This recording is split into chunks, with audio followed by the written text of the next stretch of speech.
first involvement I had with the Community Foundation was an invitation to a luncheon at the Commerce Union Bank building in the late 80s when the chairman of the Community Foundation of Atlanta came to speak, and the president of the Community Foundation of Memphis was a guest. And so they had a whole number of civic and business leaders at this luncheon, and they explained the concept of the Community Foundation, both the successes they had in Atlanta and Memphis.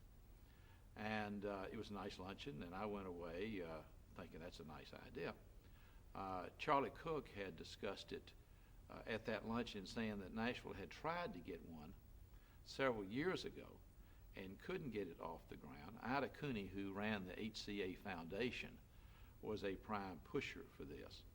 But they weren't able to get any traction, so all of that went away after the luncheon, and I was sitting in my office, and Dick Eskind asked to come see me. And I said, sure, come on in, Dick. And he said, we want to start a community foundation in Nashville, and we'd like you to be the founding chairman. Well, I was still working for Providian Corporation in Louisville, but I was going back and forth, and I did have free time.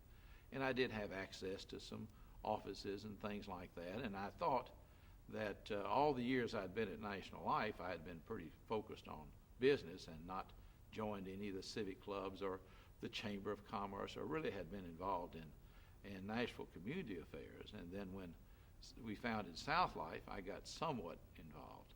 And I said, well, let's take a look at this. And Ida Cooney invited me out to HCA and her offices. And so she said, you really have to do this, and here's why. And she gave me about 7 or 8 annual reports of various community foundations around the country. And I found out that this was a big nationwide group of organizations. And so I took several of these home, and there was one that was very impressive to me. It was the Community Foundation Annual Report of Columbus, Ohio.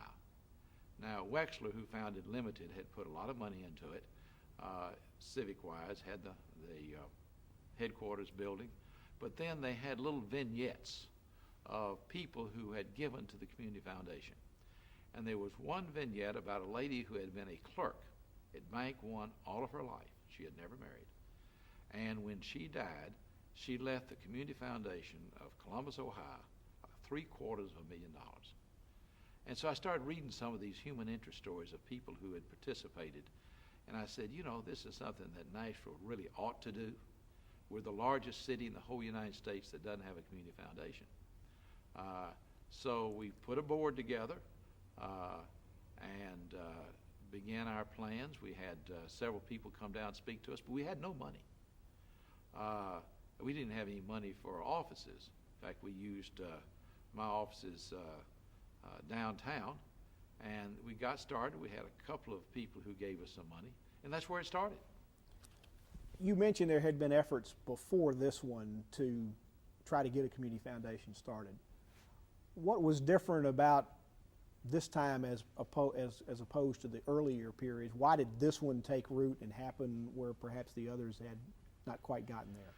Well, I don't know. I think there was some opposition on the part of people who had their own private foundations. And there were also some larger not-for-profit foundations, such as HCA.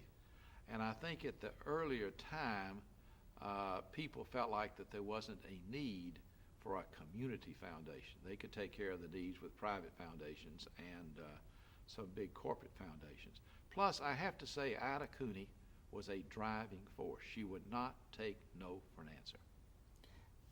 How did you go about explaining it or educating the people that you talked about, the other private foundations, the others in town who might want to contribute, that this was a good idea? Did it take showing them those annual reports like you saw, or what was it? Well, first we got a good board together. We had Ben Rector, and we had Aileen Massey, and we had Ida Cooney. We had Elizabeth Queener. We had Ellen, who was willing to work as a volunteer. So really what we did was to go to these various people and explain to them that we were basically the savings account for this community.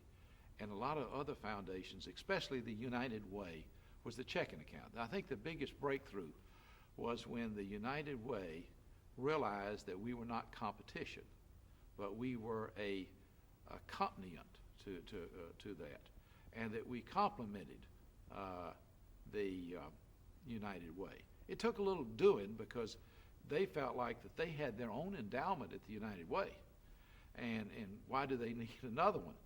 And HCA, we got Tommy Frist involved, and I think the real breakthrough came when Tommy recognized that while HCA did a lot of good things, it was a corporate foundation. And he persuaded his top executives, 30 of them or so, to contribute stock options. At that time, they were getting ready to go public again, and these gentlemen had stock options. So they contributed a certain amount of stock options to the community foundation. Those stock options increased greatly in value, and Tommy gave a great deal of his own money to start it. So the real keystone were the several $1 million of money that these people had contributed based on their stock options. Each one of them had their own fund at the community foundation. And so that was a real good start.